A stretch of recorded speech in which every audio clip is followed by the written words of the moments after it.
Hey everyone, welcome back. Today I'm going to show you how to add meta tags to your Shopify store.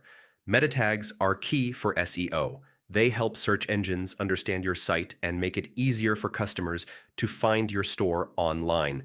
First, log into your Shopify admin on the left-hand menu, click Online Store, then select Themes. Here you'll see your current theme. Click the three dots next to it and select Edit Code. This will open the code editor for your theme.